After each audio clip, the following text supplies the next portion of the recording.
grade. Welcome to Writing Workshop. So yesterday we had a great lesson on elaboration. Our target yesterday was I tried to bring my characters to life with details, talk, and actions. I chose strong words that would help readers picture my story. And yesterday we really focused on really stretching out those details and using a lot of dialogue. I love what you've already shown me. I've felt what you were feeling when you were walking on that hot sand. You used those great descriptive words. And I felt like I was listening to the conversations with you and your family. So thanks for taking me right into your writing. Today, we're gonna elaborate another page, and we're gonna focus more on action and some really strong verbs. So let me review some of the craft moves that you learned in second grade when we were zooming in and writing a lot with a lot of detail that you could hear, see, smell, taste, touch. That exact action is what we're focusing on today, and then you'll see some more dialogue. Here's some of the craft moves that you've worked on in second grade. Remember that we are going to use very descriptive words today. We're going to really focus on our strong verbs. This really tells your reader not just what you were doing, but how you were doing it. So we could picture your story like we're watching a movie.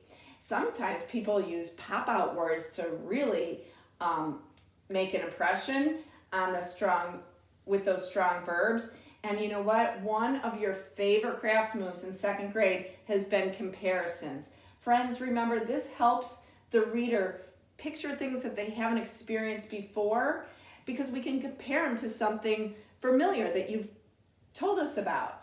And then we feel like we know what you were experiencing and feeling. Don't forget ellipses. These create drama and suspense, and they give the reader a chance to catch up.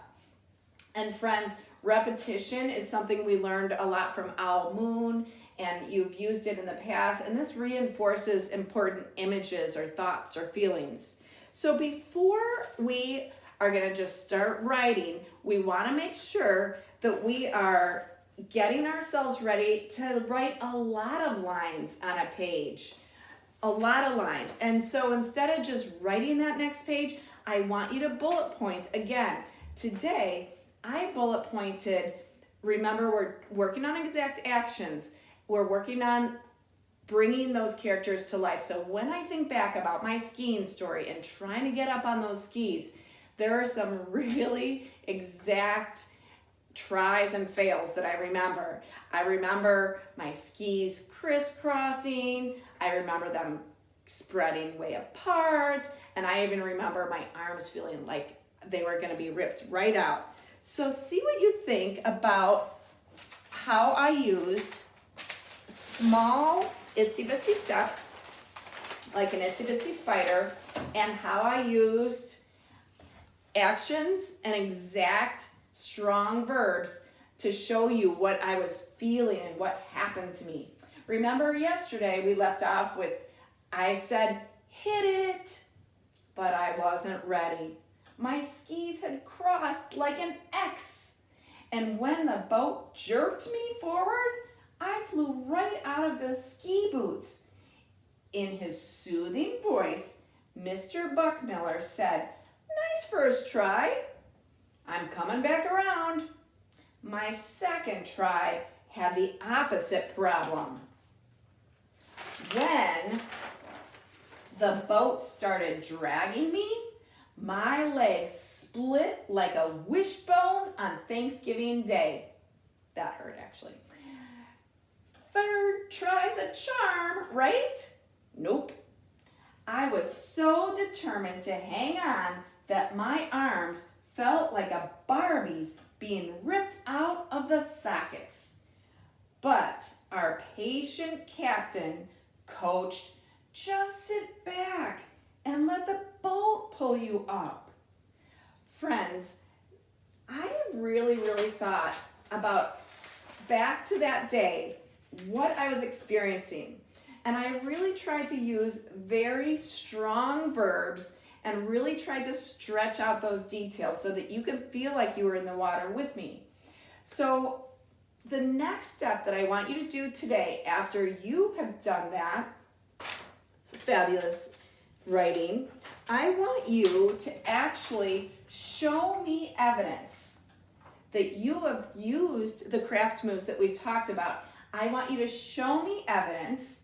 I want you to underline those strong verbs. If there's some comparisons, I would love you to show me where you used a comparison.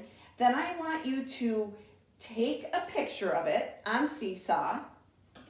When you take a picture of it, I want you to then use the microphone and read the page to me, and you can actually stop. You can stop and explain what you did and why you did it.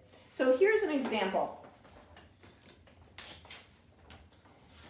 But I wasn't ready. My skis had crossed like an X. Friends, I tried to use, you guessed it, a comparison here. Sometimes to show you a comparison, I use one of these little a pan balance to say that I was trying to compare one thing to another. And when the boat jerked me, what do you think of this word? I could have said when the boat pulled me forward, but that's not what happened. The boat actually jerked me. So I tried to use a strong verb there. I flew right out of the ski boots. I'm guessing you can actually picture me flying out of those ski boots.